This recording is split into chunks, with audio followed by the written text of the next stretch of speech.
నమస్తే, నేను Priya. Welcome to తూర్పు టీవీ వార్తలు. సూర్యతేజ కాలేజ్లో అసలు జరుగుతుంది ఏమిటి, జరిగింది ఏమిటి, కొన్ని పత్రికలు రాస్తున్నది ఏమిటి, తప్పుడు కథనాలు రాసి సమాజానికి ఏం చెప్పాలనుకుంటున్నారు, చౌకబారు రాతలు రాసి ప్రజలను తప్పుదోవ పట్టిస్తున్నది ఎవరు? ఒక్క మహిళను ఎదుర్కోలేక వెనుక నుండి బురద జల్లిస్తున్న కొందరు వ్యక్తుల వికృత చేష్టలకు ఇది పరాకాష్ట. మా ప్రాంగణంలో జరగని తప్పును మాదే బాధ్యత వహించమంటే ఎలా? పూర్తి కథనాలతో మీడియా ముందుకు వచ్చిన సూర్యతేజ కాలేజ్ ప్రిన్సిపల్ తానేటి పద్మాజీ. తూర్పు టీవీలో పూర్తి వివరాలు. శ్రీకాకుళం జిల్లా పలాసలో ఉన్న విద్యా సంస్థల్లో అన్నిటికంటే తమ విద్యా సంస్థలకు మెరుగైన సేవలున్నాయని, అటువంటి విద్యా సంస్థలపై బురద జల్లడం తగదని దానే పద్మజీ తీవ్రంగా ఖండించారు. పలాసలో ఉన్న మీడియా మిత్రులందరూ ఈ ఘటనపై వివరణ అడిగి తెలుసుకున్నారు. కానీ ఎవరూ తప్పుగా రాయలేదని అన్నారు. కానీ కొందరు మాత్రం అతి ఉత్సాహంతో మాపైన కట్టుకథలు మొదలుపెట్టారు. కొన్ని పత్రికల్లోనూ కొన్ని ఛానల్లోనూ మాపై ప్రచురించిన కథనాలు తప్పుడు కథనాలని తెలియజేశారు. దీని వెనక కొన్ని దుష్టశక్తులున్నాయని, వారు నడిపిస్తున్నారని తెలిపారు. మాపై తప్పుడు ప్రచారాలు చేసిన వారిపై తప్పనిసరిగా మేము కోర్టును ఆశ్రయిస్తామని మీడియా ముఖంగా తెలియజేశారు. అలాగే మరికొందరు వ్యక్తులు సోషల్ మీడియా వేదికగా ఏఐ ఫోటోలు పెట్టి సునకానందం పొందుతున్నారని, అటువంటి తప్పుడు కథనాల్ని మా విద్యార్థుల తల్లిదండ్రులు నమ్మే ప్రసక్తే లేదని, నాపై వారికి అపారమైన నమ్మకం ఉందని, మా విద్యార్థులు తల్లిదండ్రులకు మాపై నమ్మకం ఉందని తెలిపారు. ఎవరికైనా మా కాలేజీలో తప్పు జరిగిందని అనుమానం ఉంటే రండి, మా కాలేజీ పూర్తిగా సీసీటీవీ ఫుటేజ్లో నిర్బంధమై ఉంటుందని చూసుకోండని సవాల్ విసిరారు. మీడియాపై మాకు అత్యంత విశ్వాసం ఉందని, జరిగిన విషయాలు తెలుసుకొని నిజానిజాలు మాత్రమే రాయండి అని కోరారు. జరిగింది ఇది కూడా ఏంటంటే వార్త అని పెద్ద అక్షరాలతో రాసి పైన ఏంటంటే కింద పైన చిన్న అక్షరాలతో జాతీయ వార్త అనే పత్రిక, ఇది వీళ్ళు మాత్రమే ఎలాంటి న్యూస్ అనేది ఫేక్ న్యూస్ అనేది ప్రచురితం చేస్తున్నారండి. కాబట్టి దీనికి సంబంధించి నేను విషయమైతే మీకు అందరికీ తెలియజేస్తున్నాను. ఫస్ట్ ఆఫ్ ఆల్ హెడ్డింగ్ చూడండి. పైన ఏంటంటే కాలేజ్ హెడ్డింగ్ అనేది పెట్టి లైంగిక వేధింపులు అని పెట్టి, కింద ఏంటంటే మన గురుకుల విద్యాలయం అక్కడ కేజీబీబీ కొత్తూరులో జరిగిన ఒక సంఘటన, ఒక అమ్మాయి ఏంటంటే అక్కడ ఉరివేసుకున్న సంఘటన తీసుకొచ్చి ఈ వార్తతో కలిపి వేయటం అనేది జరిగింది. ఇది ఎంతవరకు కరెక్ట్? అసలు ఈ కళాశాలలో ఇలాంటి సంఘటన ఏది కూడా జరగలేదు. ఫస్ట్ ఆఫ్ ఆల్ అలాంటిది ఈ అవాస్తవాలు ఏ విధంగా ప్రచురితం చేస్తున్నారు? సదరు ఎవరైతే ఈ పత్రిక వేస్తున్నారో వారికి నేనేంటంటే డైరెక్ట్గానే అడుగుతున్నానండి. ఈరోజు నేను వారి పేరు కూడా ప్రస్తావించడానికి చాలా అసహించుకుంటున్నాను. ఎందుకంటే అందరు పాత్రికేయ సోదరులు కూడా ఈ కళాశాలకు వచ్చారు, ఏం జరిగిందనేది వాస్తవాలు తెలుసుకున్నారు. తెలుసుకున్నాకేంటంటే బయట కూడా వాస్తవాలు ఏంటి అనేది తెలుసుకొని దాని తర్వాత మీరు ఎప్పుడైనా మాట్లాడితే అప్పుడు మేమేంటంటే వస్తామండి అని చెప్పేసి ఏంటంటే అనుకుంటే ఈ విధమైన అవాస్తవమైన ఒక వార్త ప్రచురితం కావటం వలన నా వేలాది మంది పేరెంట్స్ కావచ్చు, నా వేలాది మంది స్టూడెంట్స్ కావచ్చు, ఈ కళాశాల నుంచి దాదాపు 19,000 మంది ఈ రోజుకి ఏంటంటే రిలీవ్ అయి ఉన్నారండి. వాళ్ళందరిలో కొన్ని ఒక అపోహ కలిగించేటట్లుగా ఈ వార్త వేయటం జరిగింది. ఇది చాలా తప్పు అని నేను భావిస్తున్నాను. అలా తెలియజేయటం అనేది జరిగింది. గత 6 సంవత్సరాలుగా సదరు ఎవరైతే అబ్బాయి ఉన్నాడో ఇక్కడ వర్క్ చేస్తున్నాడని చెప్పారండి. యాక్చువల్గా 2.5 ఇయర్స్ నుంచి ఆ అబ్బాయి ఇక్కడ వర్క్ చేశాడండి. ఒకటి నెక్స్ట్ ఏంటంటే ఇక్కడ సివిఆర్ న్యూస్ అని ఒక టెక్కలికి చెందిన ఒక వ్యక్తి, గిరి అనే వ్యక్తి ఏంటంటే ఒక వీడియోతో ఒక యూట్యూబ్ వీడియోని అనేది రిలీజ్ చేయటం అనేది జరిగింది. అందులో చూసుకున్నట్లుగా అయితే ఫస్ట్ ఇయర్ చదువుతున్న అమ్మాయి అని చెప్పారండి. ఇది చాలా పెద్ద తప్పు అండి ఇది. ఎందుకంటే ఏదైనా ఒక విషయము వార్తల్లో ప్రచురితం చేస్తే ఖచ్చితంగా దానికి సంబంధించి నిజాలేంటననే తెలుసుకొని మాట్లాడాలి. రిలీవ్డ్ అయిన సెకండ్ ఇయర్ రిలీవ్డ్ అయిన ఒక స్టూడెంట్ అండి ఇక్కడ నుంచి రిలీవ్ అయిపోయి ఫిబ్రవరి 20వ తారీఖు అనేది లాస్ట్ వర్కింగ్ డే 2025-26కి సంబంధించి అప్పుడు రిలీవ్ అయిపోయిన అమ్మాయి. బయట జరిగిన ఇష్యూకి కాలేజీకి ఏమిటి సంబంధం ఉంది అసలు? బయట ఎవరు ఏం చేసుకుంటే నేనెలా ప్రశ్నిస్తాను, నేనెలా మాట్లాడతాను, నేనెవరిని మాట్లాడడానికి? ఆ తల్లిదండ్రులు కానీ లేకపోతే ఏంటంటే ఆ వ్యక్తి కానీ వాళ్ళ యొక్క ఇంట్లో సత్సంబంధాలనే ఫస్ట్ అంతా ఉండేవి. వాళ్ళు వీళ్ళింటికి వాళ్ళింటికి వెళ్ళేవాళ్ళు వచ్చేవాళ్ళని అనేది నాకు మొన్న తెలిసిన విషయము. కానీ కొన్ని అవాస్తవమైన విషయాలు ఏంటంటే ప్రచురితం చేయటం అనేది ఇది కరెక్టా అని అనేది నా సోదరులకు అందరికీ కొన్ని అడుగుతున్నాను, అలాగే తెలియజేస్తున్నాను. నెక్స్ట్ ఏంటంటే అమ్మాయి రిలీవ్ అయిన తర్వాత తల్లి వచ్చి లెటర్ రాసి తన యొక్క సర్టిఫికేట్స్ అన్నీ కూడా ఏంటంటే రిలీవ్ చేసుకొని అంతా రిసీవ్డ్ చేసుకొని సిగ్నేచర్లు పెట్టి ఆవిడేంటంటే తీసుకువెళ్ళటం అనేది జరిగింది. పూర్తిగా అన్ని సర్టిఫికేట్స్ కూడా ఈవెన్ ఇంటర్మీడియట్ మార్క్ షీటు మీద కూడా నేను సంతకం పెట్టి ఇవ్వటం అనేది జరిగింది. ఎందుకంటే ఇంజనీరింగ్ కౌన్సిలింగ్లకి అవి అవసరం ఉంటాయి కాబట్టి. ఈ కళాశాల బయట ఏమి జరిగినా కూడా మీరే ఆలోచించండి. అలా నేను ఎలా అడగగలను? నెక్స్ట్ దీనికి నాకు సంబంధం ఏంటుంది? నెక్స్ట్ ఏంటంటే సదరు ఎవరైతే వ్యక్తి ఉన్నాడో నిందితుడు వాడికి అప్పుడే పిలిచి నాకు తెలిసిన వెంటనే వాడితో ఒక లేఖ రాయించుకొని ఇమీడియట్గా నేను ఆ తల్లి ఎదురుగా రిమూవ్ చేయటం అనేది జరిగింది. ఈ సంస్థలో ప్రైవేట్ సంస్థలకి ఇంతకంటే హక్కులు అధికారాలు ఏముంటాయి? నార్మల్గా ఎవరైనా ఏదైనా బయటపడితే నేను ఎవరినండి అడగడానికి? ఒక సంస్థలో 100 మంది వర్కర్స్ ఉంటారు. సపోజ్ ఎగ్జాంపుల్కి మా సెక్యూరిటీ గార్డే ఎవరో ఉన్నారనుకోండి, వాళ్ళ ఆవిడికి ఇంట్లో కొడితే ఆవిడెళ్ళి ఏంటంటే పోలీస్ స్టేషన్కి రిపోర్ట్ ఇస్తే సూర్యతేజ కాలేజీలోన భర్త ఏంటంటే భార్యకి కొట్టేస్తున్నాడు అంటే ఇదేంటండి అసలు? అమాయకంగా ఒక వార్త ప్రచురితం చేసేటప్పుడు కూడా ఇలాంటి అవాస్తవమైన వార్తలు ఎలా వెయ్యగలరు? అది సివిఆర్ న్యూస్లో, అలాగే ఏంటంటే బమ్మిడి సంతోష్ గారు బహిరంగంగా, అలాగే ఏంటంటే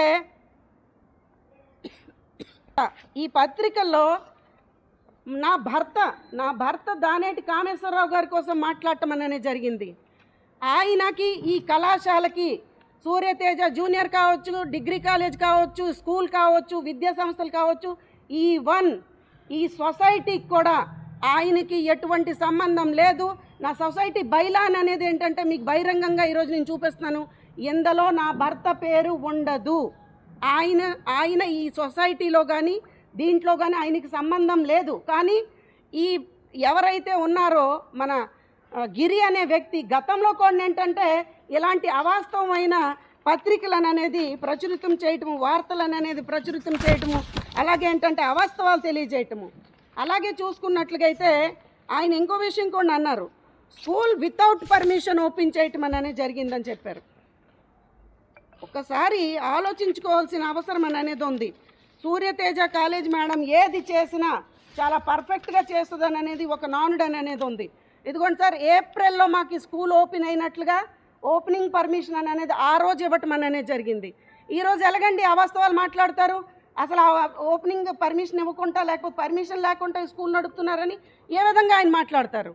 ఈరోజు స్కూల్ ఓపెన్ చేశాను, ఎలాంటి అవాస్తవాలు ఎందుకు చెప్తున్నారు? ఇవన్నీ పేపర్లు కొన్ని మీకేంటంటే క్లుప్తంగా చదవడానికి ఇస్తాను. అలాగే ఏంటంటే 9 ఇయర్స్కి రికగ్నైజేషను అనేది కూడా ఏంటంటే ఈ స్కూల్కి అందిన తర్వాత వీళ్ళెవరండి మాట్లాడడానికి? మా పై అధికారులు ఉన్నారు, మా పై అధికారులు ప్రశ్నించవచ్చు, నేను సమాధానం చెప్తాను. ప్రతి ఒక్క వ్యక్తికి కొన్ని వస్తే ప్రతి ఒక్కరికి కూడా ఏంటంటే సమాచారం ఇవ్వాల్సిన బాధ్యత నాకు ఉంది కాబట్టి నేను తెలియజేస్తాను. కానీ ఇది ఎంతవరకు కరెక్టు? ఇక కాలేజీకి వచ్చేటప్పటికి కొంతమంది అవాస్తవాలు చెప్తున్నారు. ఈవెన్ రాష్ట్రంలో ఎవరికి కొన్ని ప్రొవిజనల్ అఫిలియేషన్ లేదు, కానీ 26కు సంబంధించి ప్రొవిజనల్ అఫిలియేషన్. అలాగే ఏంటంటే ఇంకొక అవాస్తవం ఇక్కడ ఏంటంటే షిఫ్టింగ్ లేకుండా తీసుకొచ్చారని కొంతమంది మాట్లాడారు. షిఫ్టింగ్ ఆర్డర్, జూనియర్ కాలేజ్ యొక్క shifting order with government GO. అలాగే ఏంటంటే ఏదైనా మాట్లాడితే ఒక ఆధారం ఉండాలి. ఆధారం లేని విషయాలు మాట్లాడి జనాల్లో భయాందోళన సృష్టిస్తూ, పిల్లల్లో పేరెంట్స్లో ఒక భయాందోళన సృష్టిస్తూ ఏమిటి ఇదంతా? కొన్ని మీరే ఒకసారి ఆలోచించండి. ఈ పత్రిక చూసిన వెంటనే చాలామంది పేరెంట్స్ ఏదో సూర్యతేజలో ఊరేసుకున్నారని అన్నట్లు ఫీల్ అయ్యారు.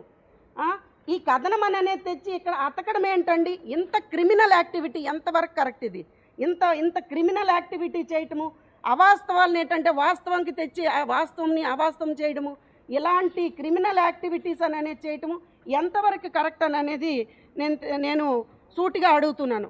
అలాగే ఏంటంటే వైఎస్ఆర్సిపి ఏదో సంథింగ్ అని చెప్పేసి ఏంటంటే ఒక వ్యక్తి బమ్మిడి సంతోష్ అనే వ్యక్తి ఏంటంటే బహిరంగంగా వచ్చి ఆయన ఏంటంటే పాపము నిద్ర లేదు, ఆహారం లేదు, పాపం టిఫిన్ తింటున్నాడా లేదా, నిద్రపోతున్నాడా లేదా, కానీ రోజుకి 3 సార్లు పత్రికలు తగ్గట లేకపోతే వీడియోలు తీసి ఏంటంటే మళ్ళీ సేమ్ అదే పత్రిక ఇంకెవరు కూడా వేయరండి.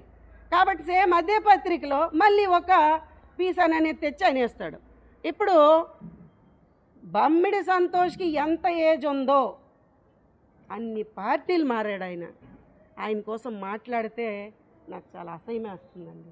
ఇంకా మాట్లాడకూడదని అనిపిస్తుంది. ఎందుకంటే అంటే వితౌట్ నాలెడ్జ్ ఏంటి మాట్లాడుతున్నాడు ఆయన. రమ్మంటాను సూటిగా మీ అందరి సమక్షంలోనే రమ్మని చెప్తున్నాను. ఈ సమావేశానికి కాకపోతే సమావేశం తర్వాత అయినా నువ్వు రానాయన వచ్చేంటంటే ప్రతి ఒక్కటి కొన్ని మీరు తెలుసుకొని మాట్లాడండి. నీకు నువ్వేదో అధ్యక్షుడిని లేకపోతే ఒక ఇదని చెప్పేసి ఏదో పోస్ట్ అని చెప్పేసి నీకు అఫీషియల్గా ఏమైనా పోస్ట్ ఇవ్వటం జరిగిందా, నీకేమైనా అఫీషియల్గా నియామక పత్రం ఏమైనా ఉందా, నువ్వెవరు మాట్లాడడానికి? ప్రతిదీ కొన్ని ఏంటంటే ప్రతిరోజు ప్రతి పూట ఈ అవాస్తవాలని అంటే సృష్టించడం, ఒక వీడియో తీయటం, వైఎస్ఆర్ సోషల్ మీడియా అని చెప్పేసి ఏంటంటే రోజు దాన్ని ప్రచురించేయడం.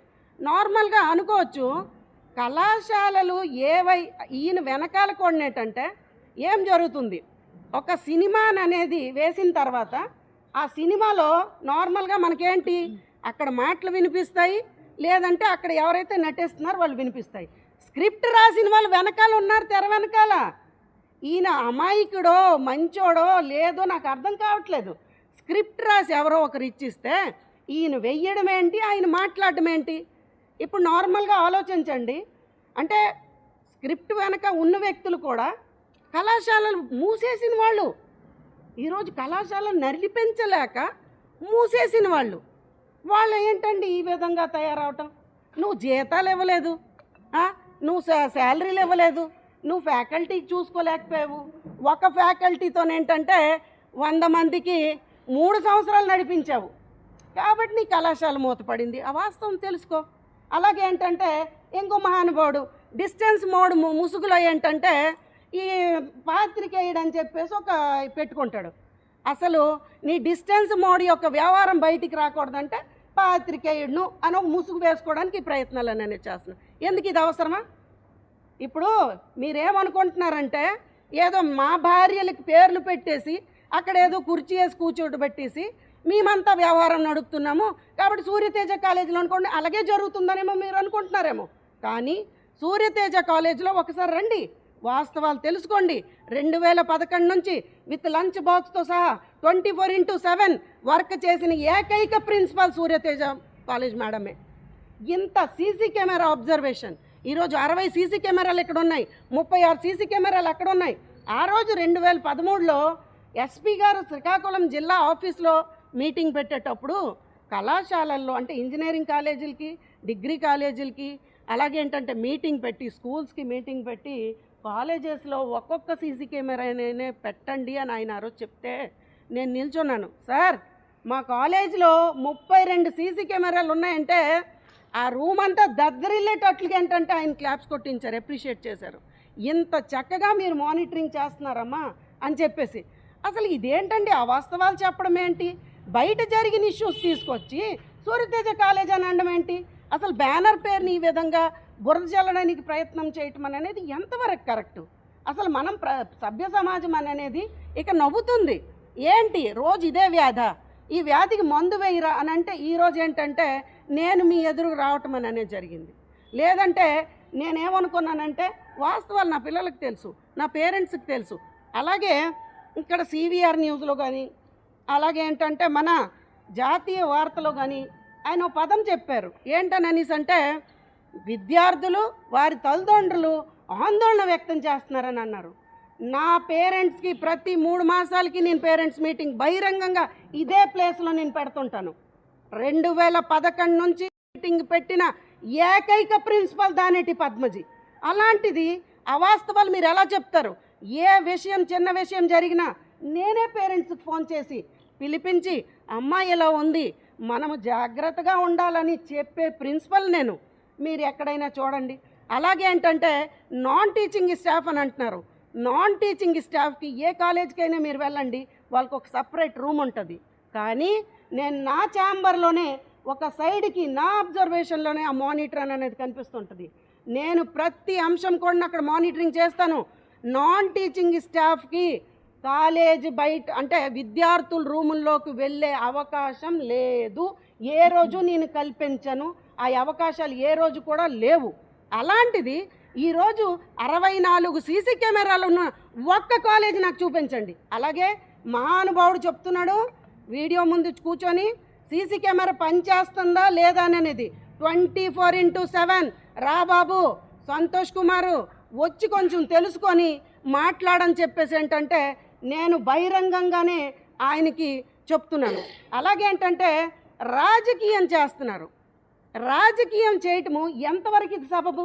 ఇది విద్యా సంస్థల్లో రాజకీయం ఏంటండి? మీరే ప్రేరేపిస్తున్నారు. నన్ను ప్రత్యక్షంగా రాజకీయాల్లో వచ్చేటట్లు ప్రేరేపించింది మీరు మాత్రమే. ఎందుకంటే ఆ రోజు 5 సంవత్సరాలు అనుక్షణం నన్ను వేధించారు, అనుక్షణం హింసించారు. మీ వేదనతో మీ హింసలతో నేను బయటపడి ప్రత్యక్ష రాజకీయాల్లోకి వచ్చాను. అలాంటిది ఈరోజు మళ్ళా ఏమిటి హింస? ఎన్నాళ్ళు పడతాము? ఏమిటి బాధలు? తర్వాత మీకోసము మీ మునిగిపోయిన విద్యా సంస్థల్లో ఉన్న అధినేతల తెర వెనకాల నడిపేస్తుంటే కొంతమంది వ్యాపారస్తులకి వాడుకుంటున్నారు. ఎంతవరకు పాపం అమాయకులు, వాళ్ళకేమీ తెలియదు. వాళ్ళకు వాడుకొని మీ దందాన్ని అనేది మీరు నడిపించుకొని ఎవరి మీద బురద జల్లాలని అనుకుంటున్నారు. ఇది ఎంతవరకు కరెక్టు? అసలు ఇది ఎంత సబబన్ అనేది సభ్య సమాజం ఈరోజు నవ్వుతుంది. ఎందుకంటే ఒక ఆడపిల్లతో పడలేక, ఒక ఆడపిల్లతో ఈరోజు ఏంటంటే తనకి ఎదురు పడలేక దాగుడు మూతలాడి బ్యాక్ వెనకాల తెర వెనకాల ఉండి డ్రామాలు ఆడుతున్నారు. చేతగాని వాళ్ళ అని చెప్పేసి నేను బహిరంగంగానే ప్రశ్నిస్తున్నాను. ఇది ఎంతవరకు సబబు? ప్రతి ఒక్కరు కూడా ఆలోచించవలసిన అవసరం ఉంది. తర్వాత మాకు ఇంటర్నల్గా ఏంటేంటి ఉన్నాయని అనేది కొన్ని స్టూడెంట్స్ పరంగా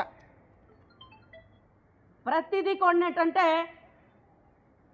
కాన్స్టిట్యూషన్ ఆఫ్ ఉమెన్ సెల్, ఇది 2023 నుంచి కొన్ని మా దగ్గర ప్రతి ఒక్కటి కొన్ని ఉంది. అలాగే యాంటీ ర్యాగింగ్ కమిటీస్, ఇవి 4 సంవత్సరాల నుంచి వేయటం అనేది జరిగింది. అలాగే యాంటీ ర్యాగింగ్ కమిటీకి సంబంధించి, అలాగే ఈ శక్తి యాప్లకు సంబంధించి పెద్దలు గౌరవనీయులు అందరు కొన్ని అధికారులు కూడా వచ్చి ఏంటంటే ఈ కార్యక్రమాల్లో పాల్గొనడం అనేది జరిగింది. Social media awareness and self defence పైన విద్యార్థులకి అవగాహన అనేది ఎప్పటికప్పుడే మేము సూర్యతేజలో ఇప్పుడు వరకు జరగలేదు, జరగనివ్వను. ఈ కంఠంలో ప్రాణం ఉన్నంత వరకు సూర్యతేజ ఎప్పుడు కూడా స్ట్రిక్టే. మీరు అనుకోవచ్చు ఏమిటి ఈ పద్మజి ఇంత చక్కగా ఏంటంటే చెప్పుకుంటుంది అని చెప్పేసి తెర వెనకాల ఉన్న వాళ్ళు అనుకోవచ్చు. వాస్తవాలు చెప్పడానికి భయపడవలసిన అవసరం లేదు నాకు. నెక్స్ట్, ఇన్ని మాట్లాడుతున్నారు. ఏ రోజైనా ఈ పలాస కాశీబుగ్లో మూతబడిపోయి వెనకాల తెర వెనకాల ఉన్న కాలేజీలకు నా యొక్క ప్రశ్న, ఏ రోజైనా స్టేట్ లెవెల్ ప్రతిభ అవార్డు వచ్చిందా మీకు? ఎందుకంటే ఈరోజు వరకు సూర్యతేజ డిగ్రీ కాలేజీకి వరుసగా 3 సార్లు వచ్చింది. ఇంటర్మీడియట్కి గత ఏడాది 5 మందికి, ఈ ఏడాది 2కి, అలాగే ఎస్సీ స్టూడెంట్స్కి ఇప్పుడు కూడా 3కి ఏంటంటే సెలెక్ట్ చేయటం అనేది జరిగింది. అలాగే ఏంటంటే తల్లిదండ్రుల సమావేశం బహిరంగంగా పెడతాను. ప్రతి పేరెంట్ వస్తారు, ప్రతి ఒక్కరు కొన్ని సమావేశంలో హాజరవుతారు. తర్వాత ఎటువంటి ఇష్యూస్ ఉన్నా పేరెంట్స్ మాట్లాడతారు. ఈ పేరెంట్ కూడా 3-4 సార్లు సమావేశాలకు వచ్చారు. బహిరంగంగా ఆవిడ కూడా ఏంటంటే కళాశాలని ఎప్రిషియేట్ చేసిన తల్లి ఆవిడ కూడా. కాబట్టి దయచేసి ఆలోచించమని చెప్తున్నాను. అలాగే 2025 అక్టోబర్ మనకేంటంటే రాష్ట్ర ప్రభుత్వం ఈగల్ కమిటీస్ ఏర్పాటు చేయటం అనేది జరిగింది. ఈగల్ కమిటీస్ యొక్క మెంబర్స్ ప్రతిసారి కూడా ఇవి జరుగుతున్నాయి. అలాగే ఏంటంటే చూసుకున్నట్లుగా అయితే ఉన్నాయా అంటాడు. ఐసీసీ అర్థం నీకు తెలియదా బాబు? Internal college committees.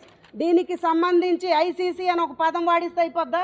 అంటే ఎవరికి అర్థం కాకూడదు, నువ్వు మహామేధావి కాబట్టి అలాంటి కబుర్లు చెప్తుంటాడు.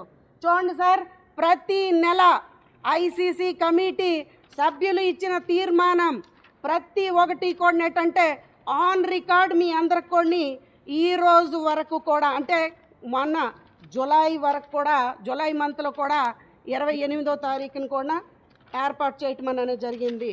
చూడండి సార్, ఒక వీడియో రిలీజ్ చేసిస్తే చాలా అందంగానే కనిపిస్తాయేమో, కానీ ఇది ఎంతవరకు కరెక్టు? అలాగే ఆయన వెనకాల విద్యార్థి సంఘ నాయకుని అంటాడు. ఆయన వెనకాల ఎవరు లేరు. లేకపోయేటప్పటికి ఈ బమ్మిడి సంతోష్ అనే వ్యక్తికి వెనకాల ఎవరో పిల్లలు వస్తాయి కదా, అప్పుడు ఈ మార్పింగ్ చేసిన ఫోటోలు, ఏఐలో మార్పింగ్ చేసి ఫోటోలు తీసి దాన్ని అతికి ఒక మ్యాటర్ తయారు చేస్తున్నావు. నీ దిక్కుమాలిన వ్యవహారం అంత అవసరమా నీకు? ఆలోచించండి. నీ దిక్కుమాలిన వ్యవహారం అంత అవసరమా? నీ ఫేస్బుక్లో పెడుతున్నావు కదా, జనాలు నవ్వుతున్నారు. అలాగే ఈ మహానుభావుడు సిస్టు గోపి అన్నాడు. ఈయన ఏం చేస్తున్నారండి? ఈ మహానుభావుడు ఈయన చాలా గొప్ప వ్యక్తి కాబట్టి వాళ్ళ గురువు గారులందరూ కూడా కూర్చొండబెట్టి చెప్తే ఇవన్నీ కూడా ఏంటంటే సోషల్ మీడియాలో షేర్లు చేసుకుంటున్నాడండి. పాపం ఆయనకి మరి ఇంకేమీ డ్యూటీ లేదు కాబట్టి. ఇలా చూసుకున్నట్లుగా అయితే చూడండి, ఇది కళింగ వేదిక శ్రీకాకుళం అనే దానిలో ఏంటంటే ఈయన మళ్ళీ పెట్టున్నాడు పిల్లలతో మార్పింగ్ చేయించేసి ర్యాలీ తీసినట్టుగా. ఎక్కడా కొన్ని ఏ ర్యాలీలు జరగలేదు, ఇది వాస్తవం. కాకపోతే మీకు తెలియజేయాలని చెప్పేసే తెలియజేస్తున్నాము. ఇది ఎంతవరకు కరెక్టు? ఎక్కడో జరిగిన విషయాన్ని తీసుకొచ్చి కళాశాల పైన రుద్ది లేనిపోయిన మాటలు. ఇలా రోజు కొన్ని కూర్చుంటాడు, ఒక ఫోటో తీసుకుంటాడు, అలా చేస్తుంటాడు ఆయన. ఈ మహానుభావుడు కదా, ఈయన ఒక ట్యాగ్ లైన్ పెట్టుకొని అంటాడు, నేను ఒక మహానాయకుడిని అని చెప్పేసి. ఈయన ఎంత పెద్ద మహానాయకుడు అంటే అన్ని పార్టీలు చూస్తాడు. బీ ఫార్ము మధ్యాహ్నం 2 గంటలకు ఒక పార్టీ నుంచి తీసుకున్నారు, సాయంత్రం 5 గంటలకు 5 లక్షల రూపాయలకి మారిపోయాడు. అంటే ఇంత పెద్ద మహానుభావుడికి ఎంత ఆదరణ ఉంటుందో ఒకసారి ఆలోచించండి. మళ్ళీ హెడ్డింగులు చూస్తే వైసీపీ విద్యార్థి విభాగం అని అన్నాడు. నేను ఇక్కడ ఒక చిన్న ప్రశ్న వేస్తున్నానండి. ఇప్పుడు వైసీపీ అని పెట్టారు కదా, విద్యార్థులకు 18 సంవత్సరాలు దాటకపోయిన వాళ్ళు ఈ విభాగంలో ఎలాగుంటారు? వాళ్ళు ఓటర్స్ కాదు కదా, వాళ్ళ మీద ఒక పార్టీ రుద్దటం ఎంతవరకు ఇది కరెక్ట్? ఆలోచించండి అందరు కూడా.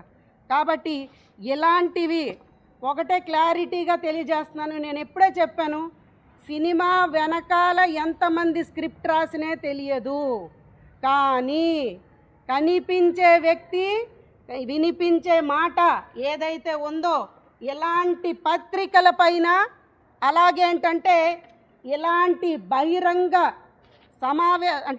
సమాచారం అనేది ఇచ్చి పిల్లలకి తప్పు త్రోవ పట్టించి భయభ్రాంతులు గురి చేస్తే ఖచ్చితంగా లీగల్గా మాత్రం ఈసారి విడిచిపెట్టే ప్రసక్తి లేదు. అట్ ది సేమ్ టైం ఈ వార్తను అనేది, అంటే నిజంగా చెప్పాలంటే ఈ న్యూస్ వార్తను అనకూడదండి, ఎందుకంటే వార్తాపత్రిక వేరు, జాతీయ వార్త వేరు.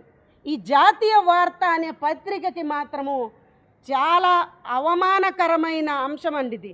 ఎందుకంటే ఇలా ఎవరికైనా ఎక్కడైనా మీరు చూసుంటారు, ఎవరైనా ఇలా వేయటము ఎంత దారుణం. ఒక గిరిజన పాఠశాలలో అక్కడ హాస్టల్లో చదివిన అమ్మాయి చచ్చిపోతే ఆత్మహత్య చేసుకుంటే అత్తే సూర్యతేజ కాలేజీలో రుద్దుతావా?